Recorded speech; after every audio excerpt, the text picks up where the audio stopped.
Sarah stood in the laundry room and cried quietly into a towel. Not because the chores were hard, but because she didn't know who she was anymore. The soft hum of the dryer, the smell of lavender fabric softener, the distant sound of the baby monitor, none of it soothed her. She wasn't crying because the house was messy, or because the toddler spilled juice again, or because her husband forgot to buy milk. Not really. She cried because she couldn't remember the last time she laughed.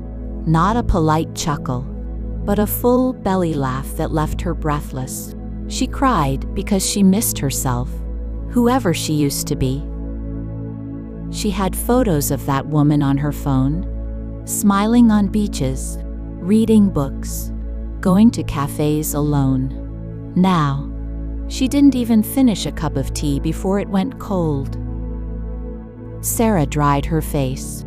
Her little one needed a diaper change, and the toddler was calling for snacks. There was no time to break down.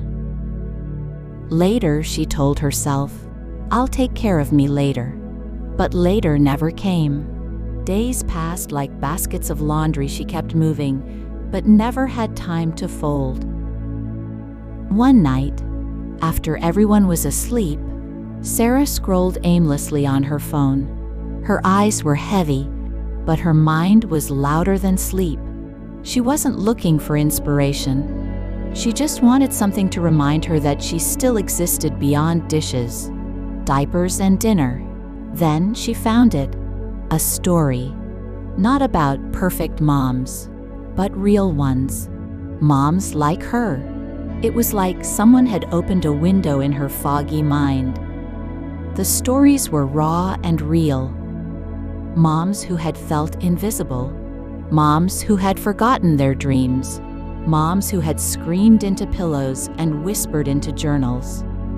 But each story ended with something else too small.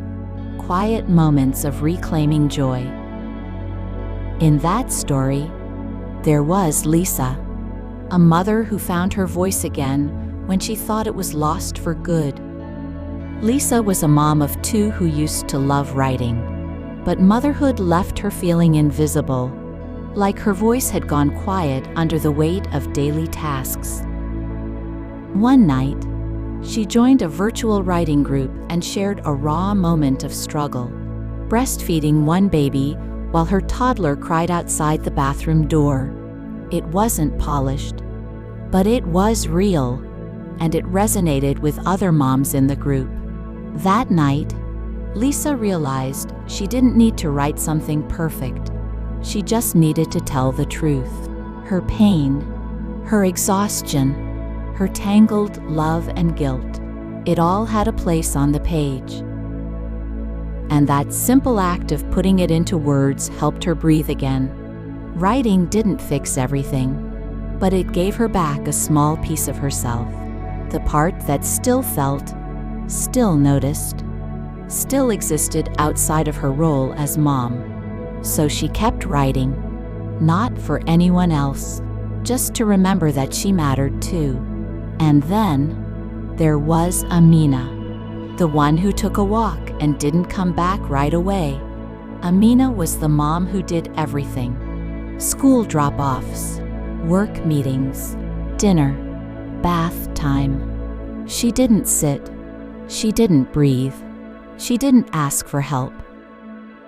One day, overwhelmed and overstimulated, she stepped outside, just for 5 minutes, but she kept walking, past the park, past the school, just breathing. She didn't run away. She walked back to herself. With each step, she remembered that her body belonged to her too, not just to children tugging at her or a boss sending emails. Now she walks every evening, headphones in, guilt off. It's her non-negotiable. And then came Jess, the one who sat down and finally breathed. There was Jess, a single mother who carried everything alone. The meals, the meltdowns, the pressure to stay strong, even when she was barely holding it together. She was exhausted, stretched thin, and aching for a moment that belonged just to her. One night, after putting her daughter to bed, she sat on the floor in silence. Just 5 minutes, eyes closed, breathing. That became her ritual. It didn't fix the loneliness or erase the exhaustion, but it gave her something she hadn't felt in a long time: herself. She wasn't meditating to be calm. She was meditating to remember she still existed, outside the chaos, outside the role, outside the noise, and somehow, that small pause made the hard days feel a little softer. Sarah finished reading, and she cried, but not like before. Not the tired, hopeless tears from the laundry room. These were quiet tears of relief, because now she knew. She wasn't broken. She wasn't alone. She was just in the middle of becoming someone new. Each of those moms didn't do something big. They just did something. One small thing. One honest step. And maybe Sarah could too. The next morning, she woke up 30 minutes earlier than usual. Not to clean, not to fold laundry, but to write. Just a few words, a small journal entry. She wrote about the laundry room, about the towel, about how heavy it had all felt. The words came easily, like the tears used to, full of everything she'd been holding in. And then she smiled, a real smile, because she realized something. Her story wasn't over. That weekend, she asked her partner for a couple of hours alone. She sat at a cafe with her notebook.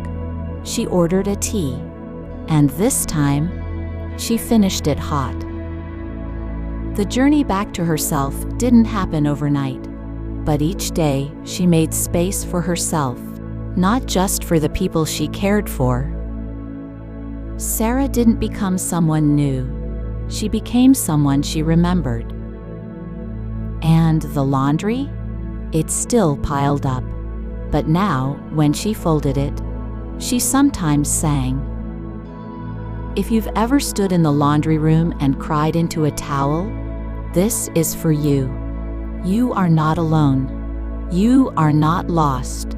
You are becoming. You're not just a mom. You're still you, and you're allowed to find her again. To every woman finding her way back, even slowly, you are seen.